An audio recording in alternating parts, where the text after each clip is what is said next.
ಅಂದ್ರೆ ಎಕರೆಕ ಎಕರೆಕ್ ಬಾಳ ಅಂದ್ರೆ ಒಂದು 40, 35, 40 ಸಾವಿರ 50 ಸಾವಿರ ರೂಪಾಯಿ ಉಳಿಬೇಕಾದ್ರೆ ಬಾಳ. ಹೌದ್ರಪ್ಪ. ಈಗ ನೀವ್ ಹೇಳೋ ಮೆಥಡ್ ನೋಡಿದ್ರ ಖರ್ಚು ಕಡಿಮೆ ಬಂತು. ಮತ್ತ 60 ಟನ್ ಏನಾರ ಕಬ್ಬು ನಾವು ಎಕರೆಕ್ ಮಾರಿ ಗೆರಿದ್ರ ನಾವು ಸರ್ಕಾರಕ್ಕೆ ಸಾಲ ಕೊಡುವಂತ ವ್ಯವಸ್ಥೆ ಇದೆ. ಅಷ್ಟರ ಮಟ್ಟಿಗೆ ನಾವು ರೈತರು ಚಲೋ ಆಗ್ತಿವಿ. ನಮ್ಮಲ್ಲಿ 1 ಎಕರೆ ಇರುವಲ್ಲಕ್ ರೈತ 60 ಟನ್ ಕಬ್ಬು ಕಡಿಮೆ ರೊಕ್ಕದಾಗ ಬೆಳೆದು ಮತ್ತ ತಾನು ಹೊಲಾನು ಚಲೋ ಇಟ್ಕೊಂತಾನ, ಭೂಮಿನೂ ಚಲೋ ಉಳಿತೈತಿ, ಮತ್ತ ಅಲ್ಲಿ ನೀವ್ ಹೇಳುವಂತ ರೋಗ ನಿರೋಧಕ ಶಕ್ತಿನೂ ಕೂಡ ಭೂಮಿಗೆ ಬರ್ತೈತಿ. ಅಲ್ಲ ಈ ತಂತ್ರಜ್ಞಾನವನ್ನ ಈ ಆಧುನಿಕತೆ ಒಳಗ ಸಾವಯವದ ಕೃಷಿಯನ್ನ ಅಳವಡಿಸಿಕೊಂಡು ಅತಿ ಕಡಿಮೆ ಹೊಲದಲ್ಲೇನೆ ಕಡಿಮೆ ಖರ್ಚಿನೊಳಗ ನಾವು ಹೆಚ್ಚಿನ ಬೆಳೆ ತೆಗೆಯುವಂತ ಒಂದು ಒಕ್ಕಲ್ತನವನ್ನು ರೂಢಿಸಿಕೊಂಡ್ರೆ ನಾವು ಇದ್ದದರಲ್ಲೇನ ನಮ್ಮ ಬದುಕನ್ನು ನೆಮ್ಮದಿಯಾಗಿ ಕಾಣ್ಲಿಕ್ಕೆ ಸಾಧ್ಯ ಅಂತ ನನ್ನ ಅನಿಸಿಕೆ. ನಾನೀಗ ಮೊದಲು ಅದನ್ನ ನನಗೆ ನೀವು ಹೇಳೋ ತೇರಿ ನನಗೆ ಇಷ್ಟ ಆಗ್ಯದ. ನಾವು ಇಷ್ಟು ದಿವಸ ಬರೀ ಕಳೆಯ ಕಾಳು ಹುಡುಕಾಡ್ತಿದ್ವಿ, ಮತ್ ಕಸ ಹೊಡ್ಯಾಕ ಎಣ್ಣೆ ಹೊಡ್ಯಾಕ ಕಾಳು ಹುಡುಕಾಡ್ತಿದ್ವಿ, ಮತ್ತ ರೋಟರ್ ಹೊಡ್ಯಾಕ ಟ್ರ್ಯಾಕ್ಟರ್ ಹುಡುಕಾಡ್ತಿದ್ವಿ. ಈಗ ಇದು ಯಾವ್ದ್ರದ್ದು ಕೊರತೆನೇ ಇಲ್ಲ. ನೀರು ಹೆಚ್ಚು ಬಿಡಬೇಡ್ರಿ ಅಂದ್ರಿ, 15-20 ದಿವಸಕ್ಕೊಮ್ಮೆ ದಿನಗಳದಂಗ ನೀರು ಬಿಡ್ರಿ ಅಂದ್ರಿ. ಮತ್ತೆ ನಮ್ಗೆ ಚಿಂತೆ ಇಲ್ಲ, ಕಬ್ಬನ್ನ ಆಡ್ಕೊಂತ ತೆಗಿಬಹುದು ಅನ್ನೋಂಗ ನಮಗ್ ಅನಿಸೈತಿ. ಬೆಳಗಾವಿ ಚಿಕ್ಕೋಡಿಯ ಶ್ರೀ ಶರಣಬಸವದೇವರು ಬೆಳವಿಯವರ ಮಾತುಗಳನ್ನು ಪ್ರಸ್ತುತಪಡಿಸಲಾಗುತ್ತಿದೆ. ಆಧ್ಯಾತ್ಮಿಕ ನಾಯಕ, ರೈತ ಮತ್ತು ದಾರ್ಶನಿಕ. ಆತ್ಮಕ್ಕೆ ಮಾರ್ಗದರ್ಶನ ನೀಡುವುದರಿಂದ ಹಿಡಿದು ಈಗ ಮಣ್ಣನ್ನು ಉನ್ನತೀಕರಿಸುವವರೆಗೆ ಸಾವಯವ ಕಬ್ಬಿನ ಕೃಷಿಯ ಕುರಿತು ಅವರ ಅನುಭವ ಮತ್ತು ಅಭಿಪ್ರಾಯಗಳನ್ನು ಕೇಳಿ. ಜುಲೈ 20, 2025 ಕಲಬುರಗಿಯಲ್ಲಿ ಇಂದು ದಾಖಲಿಸಲಾಗಿದೆ. ಆಧ್ಯಾತ್ಮಿಕ ಮತ್ತು ಕೃಷಿ ಪರಿವರ್ತನೆಯತ್ತ ಈ ಪ್ರಯಾಣದಲ್ಲಿ ನಮ್ಮೊಂದಿಗೆ ಸೇರಿ.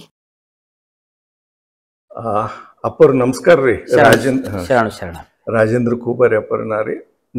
ನಿಮ್ಗ ನಿಮ್ಮ ಹೊಲ ನೀವು ನಿಮ್ ಚಿಕ್ಕೋಡಿದಾಗ ಅದಂತ ಹೇಳಿದ್ರಿ ಅಪ್ಪ, ನಿಮ್ ಸ್ವಂತ ಹೊಲ ಅದಂತ ಹೇಳಿದ್ರಿ. ಬೆಳಗಾವಿ ಜಿಲ್ಲಾ ಹುಕ್ಕೇರಿ ತಾಲೂಕು. ಹುಕ್ಕೇರಿ ನಿಮ್ ಬೆಳವಿ ಗ್ರಾಮ ರೀ ಅಣ್ಣಾರ. ನಿಮ್ ರೈತ ಹಿಂದ ಕಾಡೇಶ್ವರ ಅವರು ನಿಂತಾರ. ಈಗ ನೀವು ಕಬ್ಬಿಂದ ತಮ್ಗ ಎಕ್ಸ್ಪ್ಲನೇಷನ್ ನಿಮ್ಗಾಯ್ತು, ನೀವರೇ ಮಾಡಲ್ಲ, ನಿಮ್ ರೈತಿಗೆ ನಾ ಎಲ್ಲ ಹೇಳ್ಕೊಟ್ಟಿರಿ ಅಪ್ಪರೇ.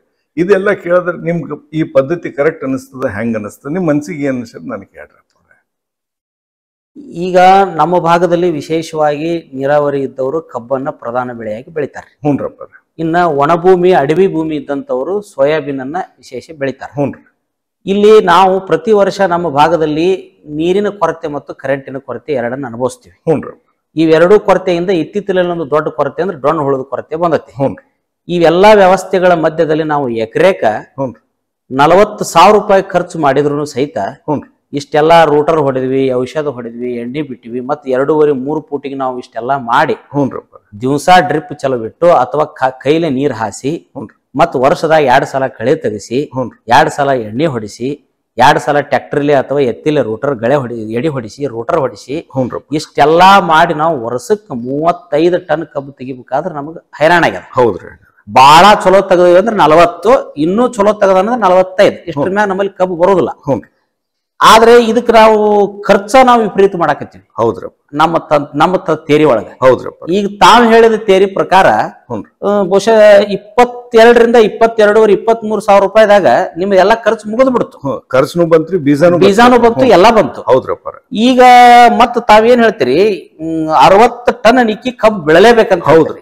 ನಾ ಹೇಳಿದ ತೇರಿ ಪ್ರಕಾರ ಕಬ್ಬು ಮಾಡಿದ್ರ 60 ಟನ್ ಕಬ್ಬು ಬೆಳಲೇಬೇಕು, ಹೆಚ್ಚು ಬೆಳಬೇಕು, ಕಡಿಮೆ ಆಗೋಂಗಿಲ್ಲ ಅಂತ ಹೇಳ್ತೀರಿ. ಹೌದ್ರಪ್ಪ. ಮತ್ ಇದನ್ನೆಲ್ಲ ನಾವು ನೋಡಿದ್ರ ನಾವು 45,000 ರೂಪಾಯಿ ಎಕರೆಗೆ ಖರ್ಚು ಮಾಡಿ 30-35 ಟನ್ ಕಬ್ಬು ತೆಗೆದು ಅದನ್ನ ಕಡೆಯವ್ರಿಗೆ ಕೊಟ್ಟು ಟ್ರ್ಯಾಕ್ಟರ್ಲಿ ಹೇರಿಸಿ ಫ್ಯಾಕ್ಟ್ರಿಗೆ ಹೋದು ಆ ಬಿಲ್ ನಮ್ಮ ಅಂತ್ಯಕ್ಕೆ ಬಂದು ಅದು ನಮ್ಮ ಹಣೆ ಬಾರಕ್ ದಕ್ಕಬೇಕಾದ್ರೆ ಎಲ್ಲಾ ತೆಗದು ಅಂದ್ರೆ ಎಕರೆಕ್ ಬಾಳ ಅಂದ್ರೆ ಒಂದು 35-40 ಸಾವಿರ 50 ಸಾವಿರ ರೂಪಾಯಿ ಉಳಿಬೇಕಾದ್ರೆ ಬಾಳ. ಹೌದ್ರಪ್ಪ. ಈಗ ನೀವ್ ಹೇಳೋ ಮೆಥಡ್ ನೋಡಿದ್ರ ಖರ್ಚು ಕಡಿಮೆ ಬಂತು. ಮತ್ತ 60 ಟನ್ ಏನಾರ ಕಬ್ಬು ನಾವು ಎಕರೆಕ್ ಮಾರಿ ಗೆರಿದ್ರ ನಾವು ಸರ್ಕಾರಕ್ಕೆ ಸಾಲ ಕೊಡುವಂತ ವ್ಯವಸ್ಥೆ ಇದೆ. ಅಷ್ಟರ ಮಟ್ಟಿಗೆ ನಾವು ರೈತರು ಚಲೋ ಆಗ್ತಿವಿ. ನಮ್ಮಲ್ಲಿ 1 ಎಕರೆ ಇರುವಲ್ಲಕ್ ರೈತ 60 ಟನ್ ಕಬ್ಬು ಕಡಿಮೆ ರೊಕ್ಕದಾಗ ಬೆಳೆದು ಮತ್ತ ತಾನು ಹೊಲಾನು ಚಲೋ ಇಟ್ಕೊಂತಾನ, ಭೂಮಿನೂ ಚಲೋ ಉಳಿತೈತಿ, ಮತ್ತ ಅಲ್ಲಿ ನೀವ್ ಹೇಳುವಂತ ರೋಗ ನಿರೋಧಕ ಶಕ್ತಿನೂ ಕೂಡ ಭೂಮಿಗೆ ಬರ್ತೈತಿ.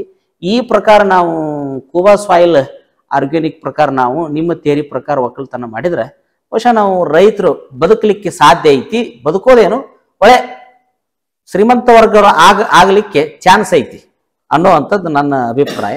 ಅದನ್ನೀಗ ನಾವು ಪ್ರಯೋಗ ಮಾಡಿ ನೋಡ್ತೇವೆ. ಹುನ್ರಪ್ಪ, ನಾವು ಕೂಡ ಅದನ್ನ ಪ್ರಯೋಗ ಮಾಡ್ತೀವಿ. ನಿಮ್ಮ ಪ್ರಶ್ನೆಗಳಿಗೆಲ್ಲ ನಾವು ಉತ್ತರ ಕೊಟ್ಟಿನ್ರಪ್ಪ. ಹೌದು, ಅಂದ್ರೆ ನಿಮ್ಮ ಏನ್ ಪ್ರಶ್ನೆ ಇದ್ದು ರೀ, ಡೊಣ್ಣೆ ಉಳದಲ್ಲಿ ನಿಮ್ದು ಖರ್ಚಿಂದಾಗ್ಲಿ, ಯಾಕೆ ಬೆಳೀತದ, ಏನ್ ಆಗ್ತದ, ಏನ್ ಸುದ್ದಿ ಅಂತ ಕಬ್ಬಿನ ಬಾರಿದಾಗ ತಮಗ್ ಕೊಟ್ಟಿದ್ದು ಕಾಡೇಶ್ ನಿಮಗ ಲೆಕ್ಕ ಸಿಕ್ತರ ಸಿಕ್ಕಿಲ್ರಿಪ್ಪ? ಸಿಕ್ಕದಲ್ರಿ. ನಿಮ್ಗೆ ಏನ್ ಹಂಗ ಪ್ರಶ್ನೆ ಇದ್ರ ಕೇಳ್ರಿ ನನಗ. ಏನು ನೀವು ಹಚ್ಚಾಗ್ಲಿ ನಡುವಾಗ್ಲಿ ನೀವೇನ್ ಒಂದ್ ಬೆಳಿ ಮಾಡತನ ಕೇಳ್ತೀರಿ ನನಗ. ಒಂದ್ಸಲ ಬೆಳಿ ಕೇಳ್ರಿ, ನಾ ಹೇಳ್ಕೊಡ್ತೇನ್ರಿ ಕಾಡೇಶ್. ಇನ್ನೊಂದದ್ರಿ ಅಪ್ಪರಿ, ನೀವೇನ್ ಹೇಳಿದ್ರಿ ನಮ್ ರೈತರು ನಮ್ ಗವರ್ಮೆಂಟಿಗೆ ರೊಕ್ಕ ಕೊಡಪ್ಲಿ ಅಂತ ಮಾತಾಡಿದ್ರಿ ಅಪ್ಪರಿ. 600 ವರ್ಷ ಕೆಳಗ ಇದ್ರಾಗ್ರಿ, ರೋಮನ್ ರಾಜ್ಯದಾಗ್ರಿ, ಅಲ್ಲಿ ಒಂದ್ ಪ್ರಶ್ನೆ ಬತ್ರಿ. ಆ ಮಂತ್ರಿ ಹೋಗಿ ರಾಜಾಗ ಹೇಳ್ತಾನ್ರಿ, ಏನಂತಂದ್ರ ಸಾಹೇಬ್ರ ನಮ್ ದೇಶದ್ದು ಬಂಗಾರ ಬೆಳ್ಳಿ ಹಿಂದೂಸ್ತಾನಕ್ ಹೋಲತ್ತದಂತೆ, ಭಾರತಕ್ಕೆ ಹೊಂಟದಂತ. ರಾಜ ಕೇಳ್ತಾನೆ ಎದಕ್ ಹೋಲತ್ತದೋ ಅಂತ ಕೇಳ್ತಾನೆ. ಕೇಳಿದ್ರ ಅವಾಗ ಅವ್ ಮಂತ್ರಿ ಹೇಳ್ತಾನ್ರಿ, ಹಿಂದೂಸ್ತಾನ್ಲಿಂದ ಸ್ಪೈಸ್ ಅಂದ್ರೆ ನಮ್ಮ ಮಸಾಲೆಗಳು, ನಮ್ ಹಿಂದೂಸ್ತಾನದ ಸಿಲ್ಕ್ ರೀ, ಅದನ್ನ ಖರೀದಿ ಮಾಡಕ್ಕ ರೋಮದಾಗಿಂದು ಬಂಗಾರ ಬೆಳ್ಳಿ ಲೆಕ್ಕ ತಪ್ಪಿ ಹಿಂದೂಸ್ತಾನಕ್ ಹೊಂಟದ ಅಂತ ಅವಾಗ ಹೇಳ್ತಾರ್ರಿ. ಇದು ಅದ್ರ ಹಿಂದ್ರಿ, ಮತ್ ಇದುವರೆ 600 ವರ್ಷ ಕೆಳಗಿಂದ ಐತ್ರಿ. ಅದ್ರ ಹಿಂದ 3500 ವರ್ಷ ತನ ನಮ್ ಭಾರತ ಜಗತ್ತಿಂದು ಎಲ್ಲರಿಗಿಂತ ಎತ್ತರದ ಸೌಕಾರ ದೇಶ ಇದು. ಹೌದು. ಯಾಕ ಈಗ ನೆಕ್ಸ್ಟ್ ಪ್ರಶ್ನೆ ಏನ್ ಬರ್ತದ, 3500 ವರ್ಷ ದಿನ ನಾವು ಹಿಂದೂಸ್ತಾನ ಎತ್ತರ ಇದ್ದಿದ್ ಹಾಳಾಕಾಯ್ತು. ಅವಾಗ ಋಷಿ ಕೃಷಿ ಮಾಡ್ತಿದ್ದ, ಋಷಿ ಇದ್ದ. ಏನ್ರಿ ಕೃಷಿ ಇದನ್ನ ನಾವು ತಪ್ಪಿದೆವು. ನಮ್ ರೈತರ ಕೆಲ್ಸ ಹುಳ ಹೊಡೆಯೋದಲ್ರಿ, ಹುಳ ಹೆಂಗ್ ಬರಬಾರ್ದು ಅನ್ನೋದು ಪದ್ಧತಿನ ನೆನಪು ಮಾಡ್ಕೊಳ್ಳೋದು. ಇದು ನಾ ಹೇಳಿದ್ದಲ್ರಿ. ನಿಮ್ಗೇನ್ ಸಹವರ್ತಿ ಗಿಡಗಳ ಬಗ್ಗೆ ತಮ್ಗೆ ಹೇಳ್ದೆ, ಇದು ಹಾಕೋದ್ರಿಂದ ಅಪ್ಪರು ಹುಲ್ಲಾಗಲ್ಲ ಅಂತ ಹೇಳಿದೆ, ಇದು ಹಾಕೋದ್ರಿಂದ ನಿಂಬಲ್ಲಿ ರೋಗ ಬರಲ್ಲ ಅಂತ ಹೇಳಿದೆ, ಇದು ಹಾಕೋದ್ರಿಂದ ನಿಂಬಲ್ಲಿ ಹಂದಿ ಕಾಟ ಇದ್ರ ಕಾಟ ಆಗಲ್ಲ ಅಂತ ತಮ್ಗೆಲ್ಲ ಪ್ರಶ್ನೆ ಉತ್ತರ ಕೊಟ್ಟೆ. ಇವು ಪದ್ಧತಿ ನಿಮ್ ಖರ್ಚು ಆಗೋದು ಬಹಳ ಕಮ್ಮಿ ರೀ, 500-800 ರೂಪಾಯಿ 1000 ರೂಪಾಯಿ ಖರ್ಚು ನಿಮ್ಗೆ ಎಕರೆಕ. ಆದ್ರ ನೀವು ವಿಷ ಯಾವಾಗ ಹೊಡಿತೀರಪ್ಪವ್ರೆ, ಏನಾಗ್ತದೆ ಅದೊಂದು ಹೇಳ್ಬಿಡ್ತೀನಿ ಅಪ್ಪವ್ರೆ. ನೀವು ಯಾವುದೇ ಒಂದು ಕಬ್ಬೊಂದು ಹುಲ್ರಿ, ಆ ಹುಲ್ರಿ ನೀವು ಹುಲ್ಲಿನ ಔಷಧ ಹೊಡಿತೀರಿ. ನೀವು ಹುಲ್ಲಿನ ಔಷಧ ಹೊಡೆದಾಗ ಹುಲ್ಲು ಸತ್ತತ್ರಿ. ಇದು ಕಬ್ಬು ಒಂದು ಹುಲ್ಲಿನ ಜಾತಿ. ಹುಲ್ಲ ನೀವು ಹುಲ್ಲಿಂದ ಒಂದು ಔಷಧ ಹೊಡೆದ್ರಿ ಅಪ್ಪವ್ರೆ, ಹುಲ್ಲಿಂದ ಒಂದು ಔಷಧ ಹೊಡೆದ್ರೆ ಹುಲ್ಲು ಸತ್ತತ್ರಿ. ಹುಲ್ಲು ಸತ್ತತ್ತು, ಅದ್ರ ಸಂಗತಿ ಏನಾಯ್ತ್ರಿ ನಿಮ್ ಕಬ್ಬಿಗೆ ಅದು ತಿಳ್ಕೊರಿ ಅಣ್ಣಾರ 365 ದಿವಸಿನ ಕಬ್ಬದ್ರದು.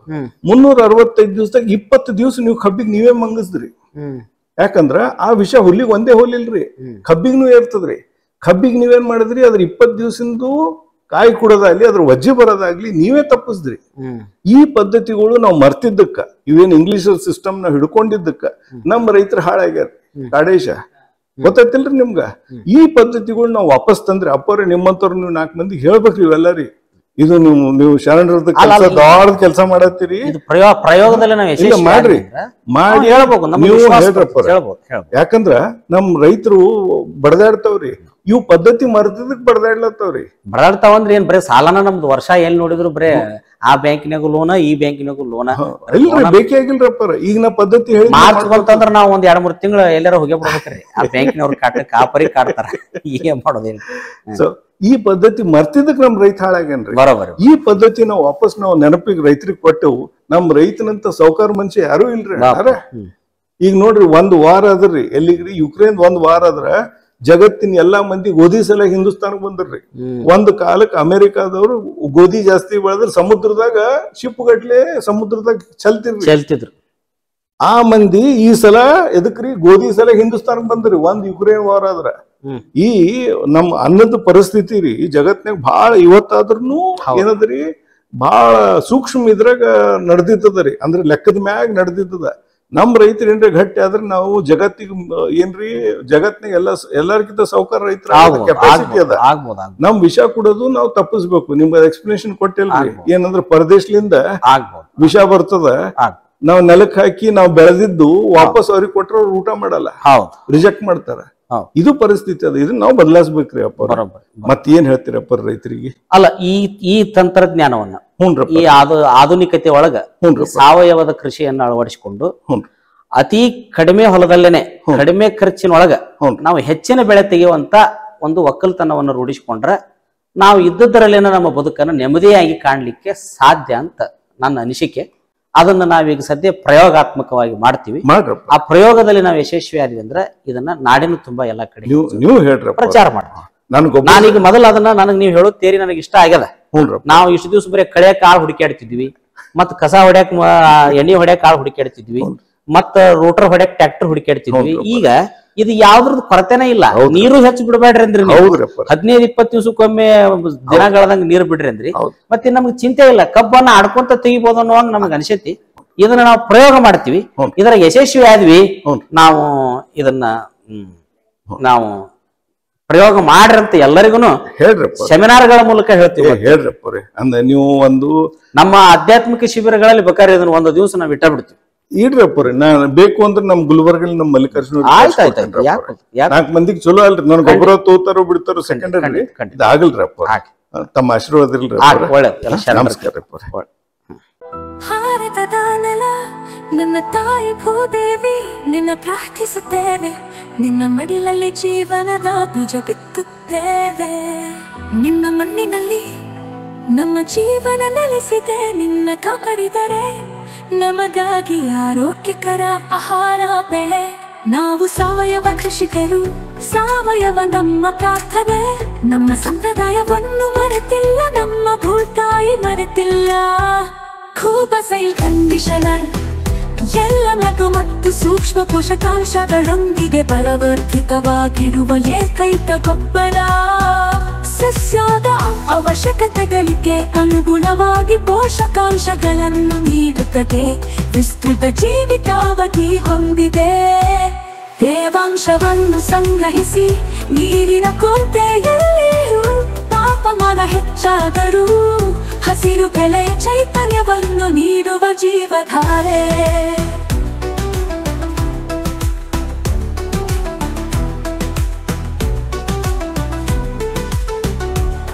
ಈ ಗೊಬ್ಬರವು ಎಲೆಗಳು ಬೇರುಗಳ ನೇರ ಸಂಪರ್ಕಕ್ಕೆ ಬಂದರೂ, ಗೊಬ್ಬರ ಹಾಕಿದ ನಂತರ ನೀರು ಹಾಕುವುದು ತಡವಾದರೂ ಸಸ್ಯಗಳಿಗೆ ಯಾವುದೇ ಹಾನಿಕಾರಕ ಪರಿಣಾಮಗಳಿಲ್ಲ. ಆರೋಗ್ಯಕರ ಮಣ್ಣು ಆರೋಗ್ಯಕರ ಸಸ್ಯದ ಆಧಾರವಾಗಿದೆ.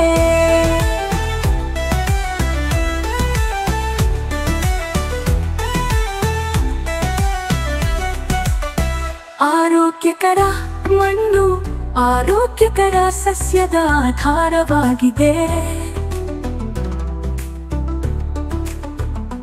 ಆರೋಗ್ಯಕರ ಸಸ್ಯವು ಹವಾಮಾನ ಬದಲಾವಣೆಗಳು, ಕೀಟಗಳು ಮತ್ತು ರೋಗಗಳ ಸಂದರ್ಭದಲ್ಲಿ ತನ್ನನ್ನು ತಾನೇ ರಕ್ಷಿಸಿಕೊಳ್ಳುವ ಸಾಮರ್ಥ್ಯವನ್ನು ಹೊಂದಿದೆ. ಕೂಬಸೈಲ್ ಕಂಡೀಷನರ್ ಯಾವುದೇ ಮಣ್ಣು, ನೀರು ಅಥವಾ ಹವಾಮಾನಕ್ಕೆ ಸೂಕ್ತ. ಎಲ್ಲ ಬೆಳೆಗಳಿಗೆ ವೆಚ್ಚ ಪರಿಣಾಮಕಾರಿ ಸಾವಯವ ಕೃಷಿ. ಬೇರೆ ಯಾವುದೇ ಗೊಬ್ಬರ ಬೇಕಿಲ್ಲ. ಕೂಬಸೈಲ್ ಬೂಸ್ಟರ್ ಬೀಜ ಸಂಸ್ಕರಣೆ, ಬೇರುಗಳ ಸುರಕ್ಷತೆ ಮತ್ತು ಬೆಳವಣಿಗೆಗೆ.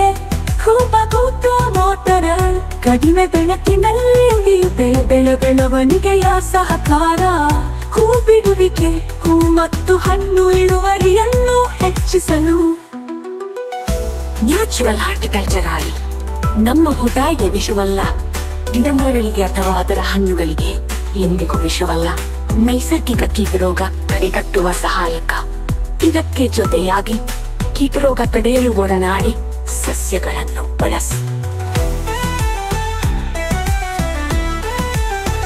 ಈ ಪರಿಸರ ನಮ್ಮ ಸ್ನೇಹಿತ, ನಮ್ಮ ಪೂರ್ವಜರ ಬುದ್ಧಿವಂತಿಕೆ.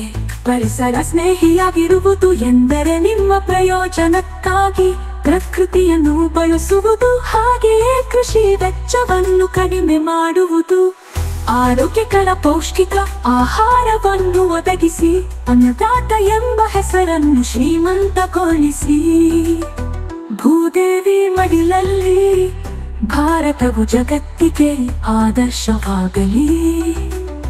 ಭೂದೇವಿಯ ಮಡಿಲಲ್ಲಿ ಸಾವಯವ ಕೃಷಿಯ ಪರಂಪರೆಯ ಬೆಳೆಯಲಿ.